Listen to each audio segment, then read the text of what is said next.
तो आज हम पढ़ेंगे क्वालिटी टेस्टिंग ऑफ ब्रेक्स।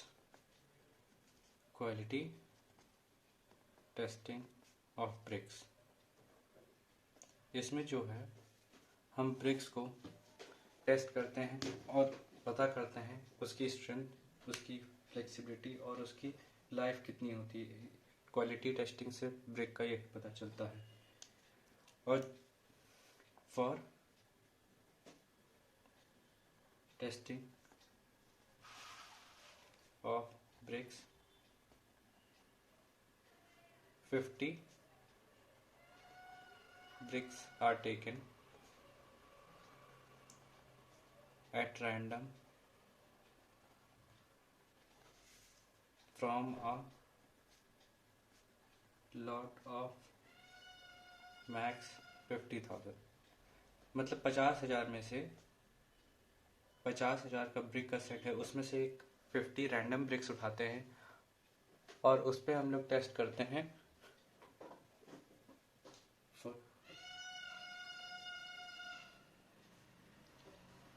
अब कुछ इसमें जो ब्रिक्स उठाते हैं उसमें कुछ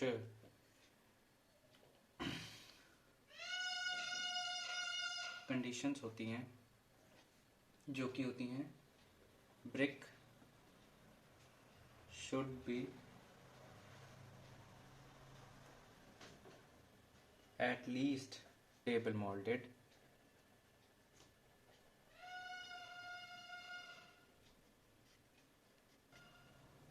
brick should be at least table molded और well molded होनी चाहिए,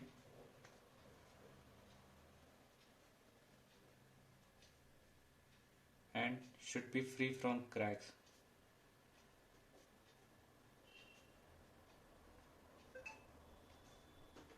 ब्रिक पहली बात तो टेबल मोल्डेड होनी चाहिए, ग्राउंड मोल्डेड नहीं होनी चाहिए, नहीं तो उसमें वो कम स्ट्रेंथ और कम बेटर क्वालिटी की होती है।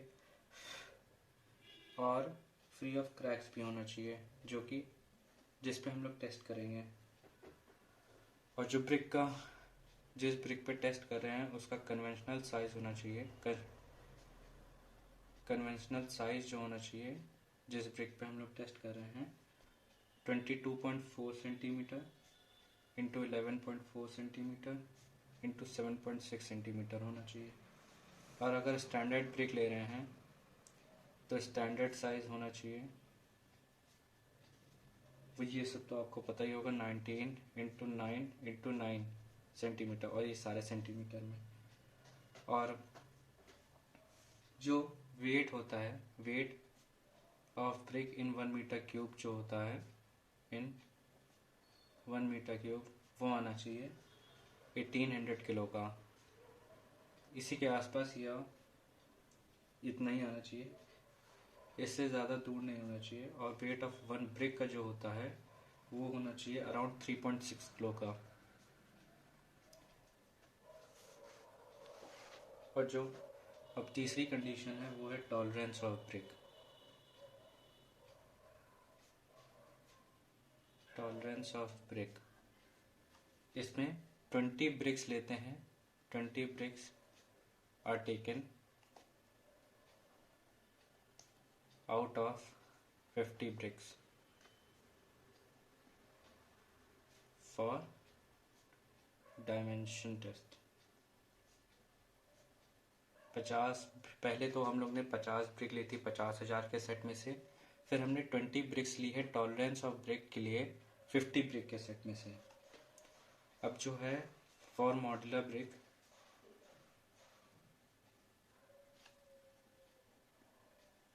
फॉर मॉड्यूलर ब्रिक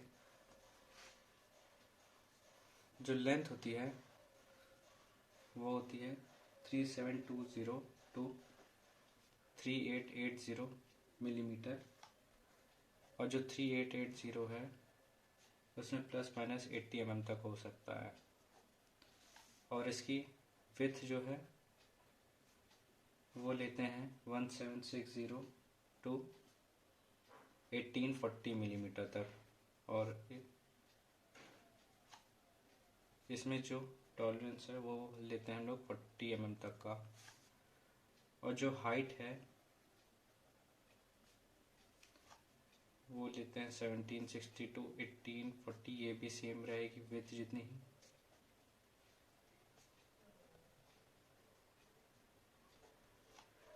अब हम लोग बात करेंगे फॉर नॉन मॉड्यूलर ब्रिक।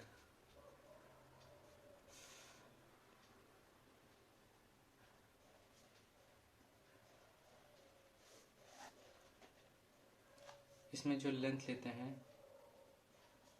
वो लेते हैं 25202 to 4680 मिलीमीटर, जिसमें इसकी टॉलरेंस है 460 plus minus 80 mm,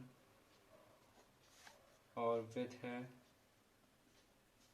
2240 to 2160 millimetre, और जो इसकी टॉलरेंस है 40 mm तक होती है, और जो इसकी हाइट है वो लेते हैं 1440 to 2360 मिलीमीटर, और जो इसका टॉलरेंस है वो भी 40 mm तक लेते हैं।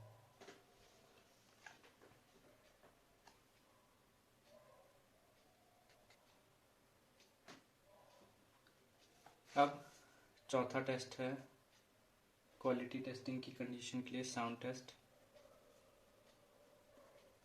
अगर साउंड टेस्ट कर रहे हैं तो should produce ringing metallic bell.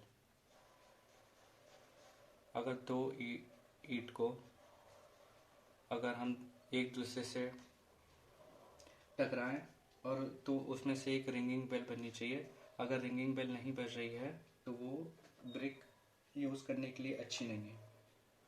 फिर पांचवी कंडीशन है शुड हैव यूनिफॉर्म स्ट्रक्चर।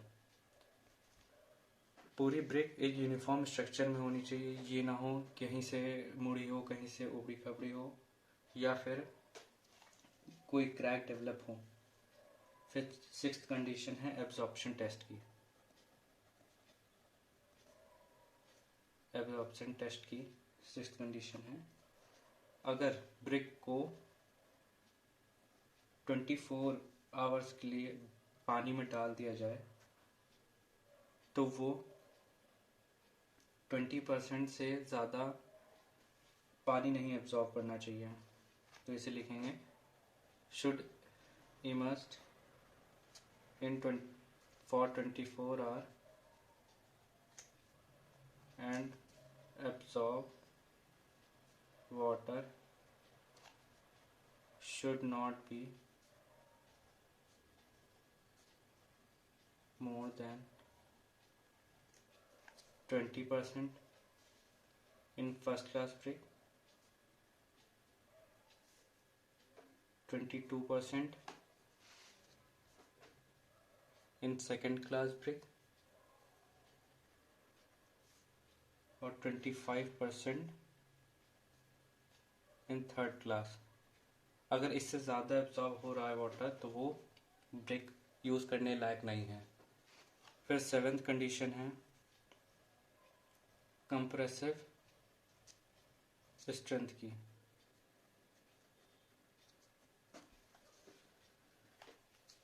कोई भी ब्रिक शुड पोजेस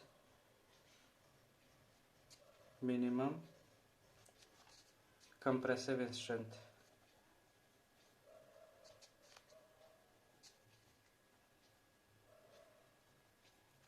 जो कि है फर्स्ट क्लास के लिए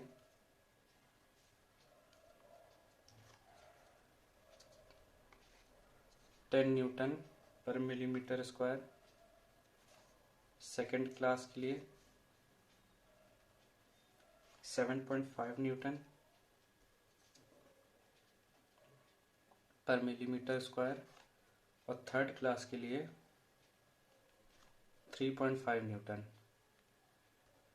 अगर इससे कम है तो ब्रिक की क्वालिटी बेकार है।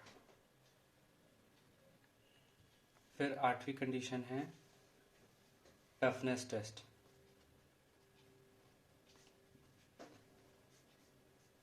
अगर ब्रिक को 1 मीटर ऊपर से गिराया जाए, अगर वो टूट जाती है तो वो ब्रिक क्वालिटी टेस्ट फेल कर देती है और वो ब्रिक यूज़ करने लायक नहीं है। तो इसे लिखेंगे should not break when dropped from 1 metre of height. अगर जैसे बताया तो टूट जाती है तो वो क्वालिटी टेस्ट फेल कर जाती है। 9th जो कंडीशन है वो है हार्डनेस की। तो brick should possess sufficient hardness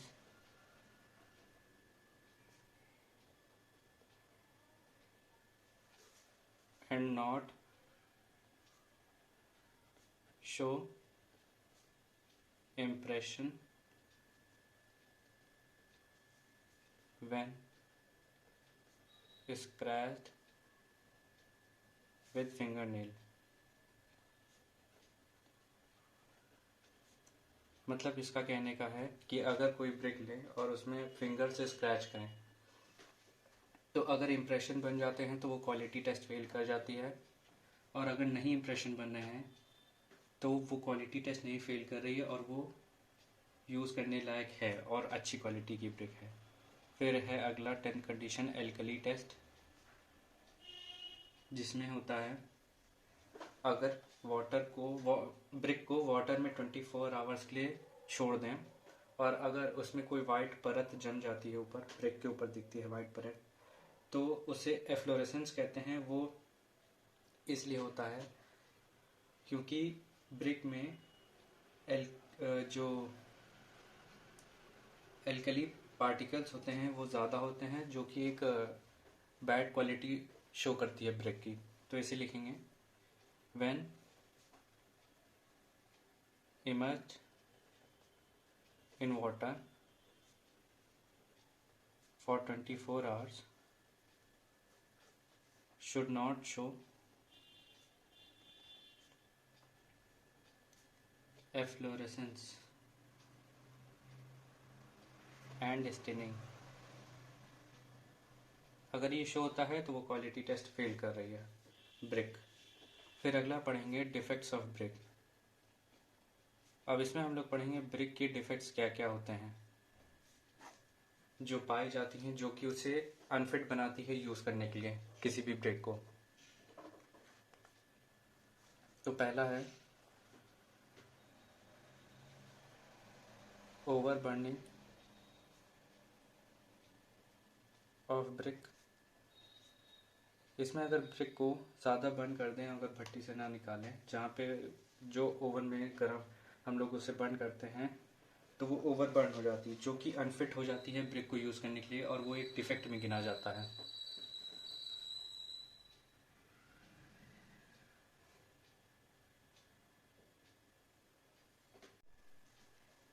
तो इसे लिखेंगे ब्रिक्स लूज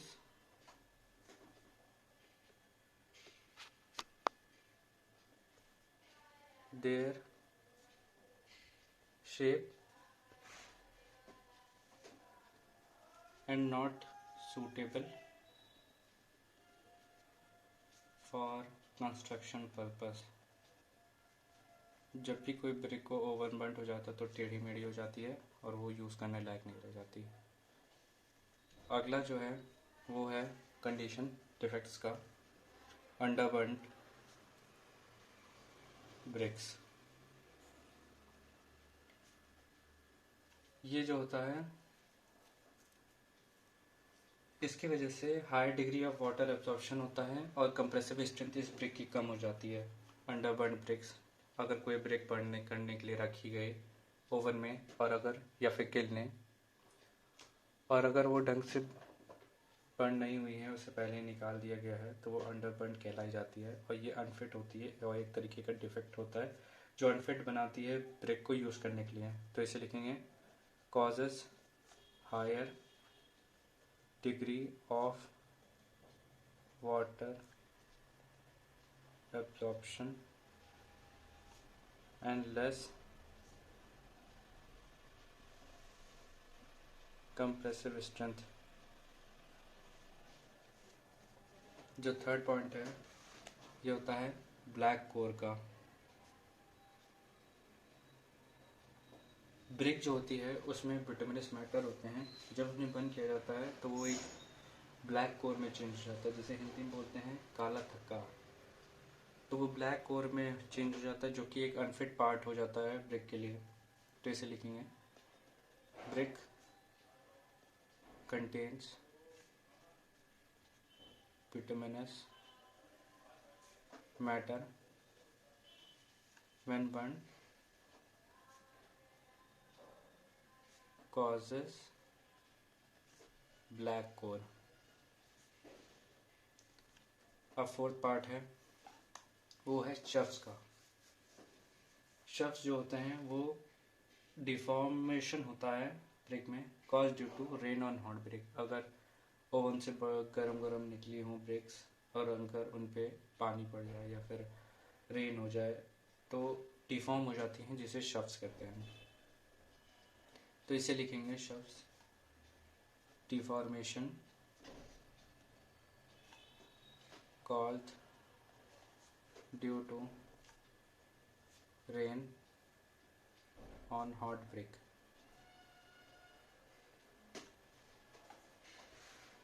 अब फिफ्थ डिफेक्ट पढ़ते हैं जो कि है चेक्स और क्रैक्स। ये होते हैं defect caused because of lumps of lime और excess of water की वजह से जो डिफेक्ट होता है उसे चेक्स कहते हैं।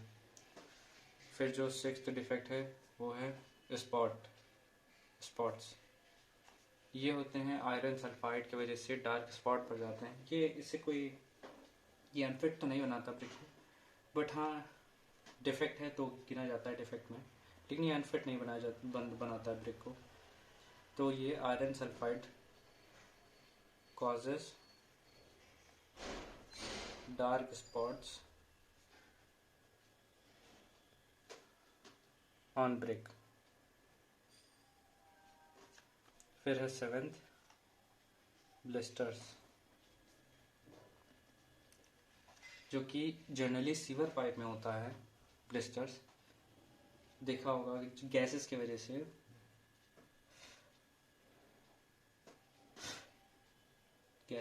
से जो ब्रिक मेड सीवर होते हैं उनमें ब्लिस्टर्स कॉज हो जाता है, क्योंकि एंट्रैप्ड गैसेस की वजह से और जो एसिड वाटर होता है उनके वजह से भी caused on sewer pipes due to air imprisoned। एक तरफ से फूल जाता है या फिर ऐसे ही दिखता है, उससे ब्रिक खराब जाती हैं। ये डिफेक्ट्स होते हैं। फिर होता है जो एट्थ पार्ट है वो है लैमिनेशन। ये होता है caused due to entrapped air in voids of clay। ये जो ब्रिक्स होती हैं वीकर होती हैं स्ट्रक्चर में,